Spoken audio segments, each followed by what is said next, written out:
This video will be on the context of the Acts of the Apostles and Paul, just so you know what's going on in the church, the early Christian church right after Jesus died. Okay, and then we'll go over the Pauline letters in the last video. I'm sorry I'm talking in such a lengthy way, but I figure it's better to err on the more information than less information, and I want to make sure that you understand these biblical texts. So let's go to it. All right, so birth of Christianity, the Acts of the Apostles.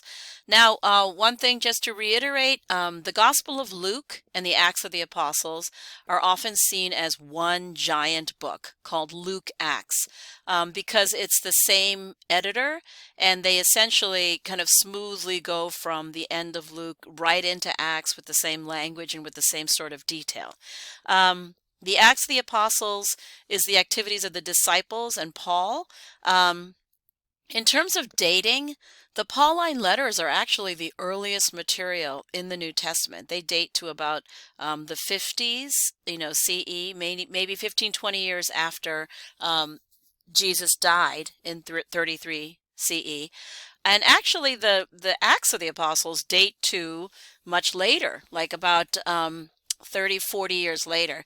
So by the time you get to the Acts of the Apostles, there is some sort of unity within the Christians where they you get kind of like an anti-Jewish sentiment in the Acts of the Apostles, where the enemies are actually the Jews, right? The Jews and Gentiles, while the Jerusalem church, which is made up of the disciples and the early Christians, is unified in some sense. In the Pauline letters, you get the impression that it's other Christians that are causing problems for Paul, which probably is a more accurate indication of what early Christianity was like, where no one knew what the right information was, what the right theology was, right? I'll get more to that when I get to the Pauline letters. So, after Jesus dies, the 12 disciples and the followers go into hiding because they're aware that the Romans are after them. And the Pentecost is the event that's 50 days after the resurrection. Penta, like Pentagon, 5, right? 50 days. The Holy Spirit comes to find them and tells them to define a new church. So this is in the Acts of the Apostles reading that I assigned on the syllabus.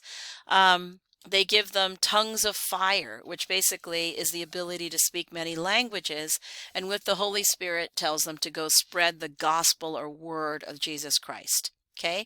They go all through the diaspora, which are the dispersed communities of Jews and Gentiles in North Africa, Turkey, Greece, Italy, and Europe.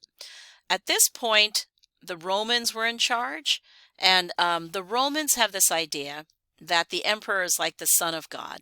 So anyone who claims someone else is the son of God or claims loyalty to someone else other than the emperor are considered enemies of the state.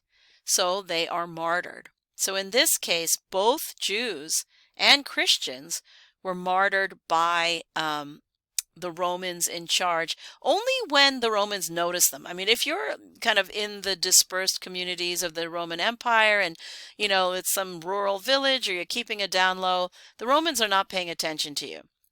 But if you're in the city of Rome, maybe they'd be like, hey, who's that group that says, Jesus Christ is a son of God and not the emperor? Or who says Yahweh is their covenantal God, not the emperor? So whenever they paid attention to Christians and Jews, who Romans actually considered the same group of people, then they were persecuted for their beliefs. So in 66 to 74 CE, right around the time that, Mark shortly wrote his gospel right after that, there was an event called the Jewish Wars, where the Romans essentially took the opportunity. They were so sick of these Jews and Christians, right, who they considered the same people, that they attempted to eradicate all Jews because they were a pain in the butt, right, in their empire. And in the process of getting rid of all the Jews, because of the zealots mostly, the ones who fought back, they destroyed the Second Temple. And when the Second Temple fell, which Jesus points out in Mark chapter 13. It was a huge crushing blow for both Jews and Christians because it was a place where Jesus, the passion narrative happens, right? And for Jews, it's the second temple. Their first temple fell in the exile. They rebuilt the second temple in order to make it, kind of the focus of their new community. And then that falls, right?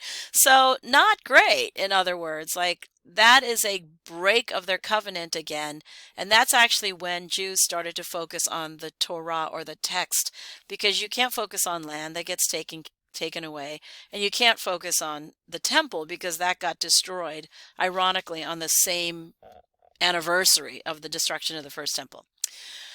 So after the destruction of the second temple, the Sadducees and priests are gone because they lost, the temple, which is their kind of hallmark to power. Zealots are gone; they're all killed, and the Pharisees are the only ones really around. So they're kind of like the marked enemy in the Acts of the Apostles for the Christians. And then, of course, the Christians who ran and hid because Jesus told them to, are also kind of organizing and trying to figure out who they are. In terms of the literary world of the Acts of the Apostles, it focuses on the activities of Peter and Paul. So it really, they kind of jump from place to place.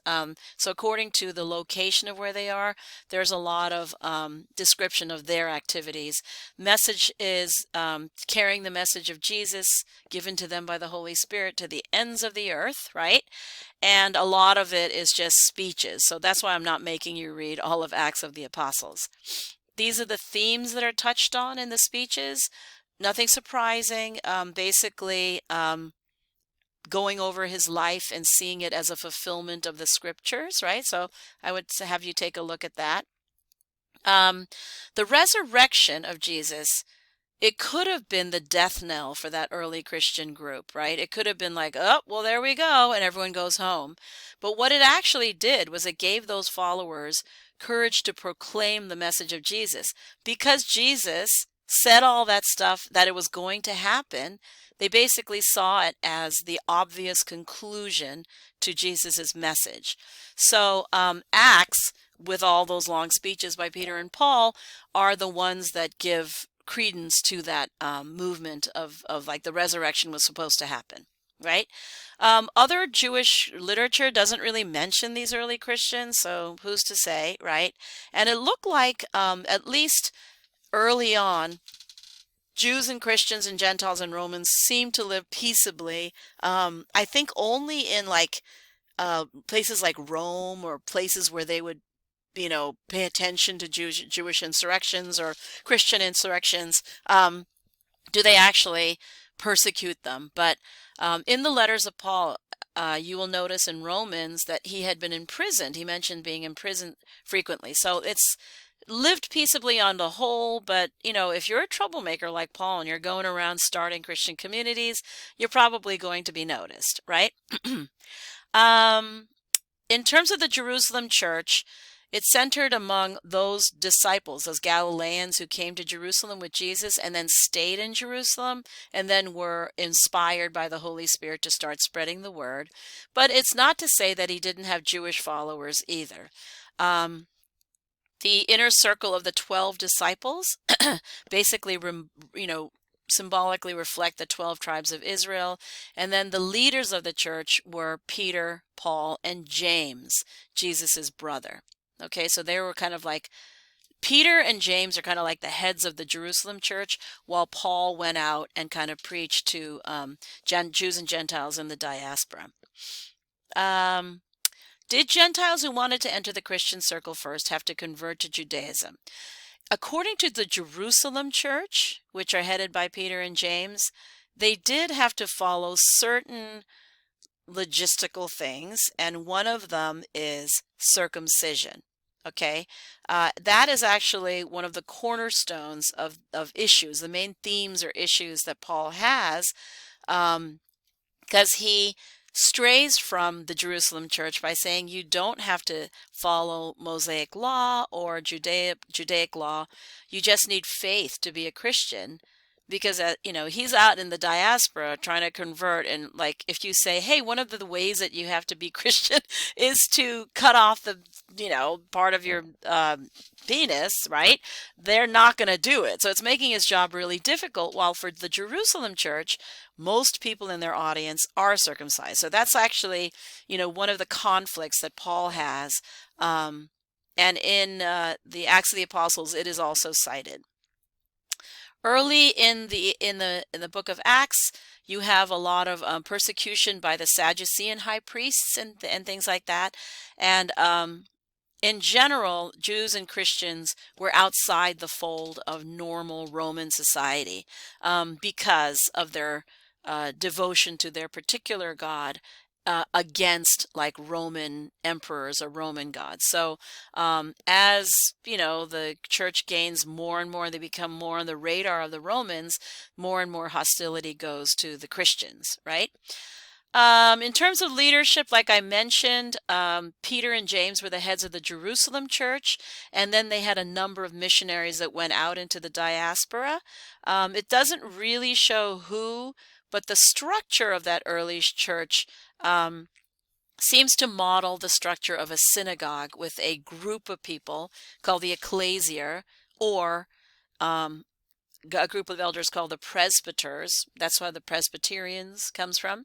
And like a group of elders, church elders, seem to run the local new Christian communities. And then Christianity's rise is actually helped with the situation of the world at that time. The Roman Empire was pretty powerful, and it was so vast and so extreme, all the way from Southern Europe across into Greece, into Turkey, into Syria, into Lebanon, down into the Levant, which includes Galilee and Judea, down into North Africa, all the way across to, Algeria. That is a pretty massive Mediterranean empire. So groups like the Christians could go around. As long as they didn't bring the notice of the Roman Empire onto them, they could actually spread pretty easily because it's all one empire, right? Unless the Romans are noticing you as you get bigger and bigger and bigger, the early days of Christianity was relatively easy. It's not like they're running into conflicting groups, every 200 miles. It's all one empire.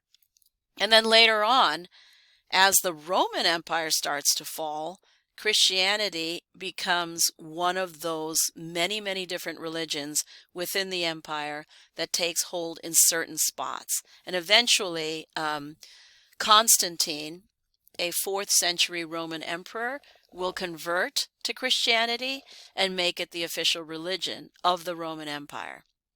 So, hey, thumbs up for Christianity, right? Okay, so let us stop here, and we will take a look at Acts 1 and 2, and also hopefully finish the Pauline letters as well in the next recording.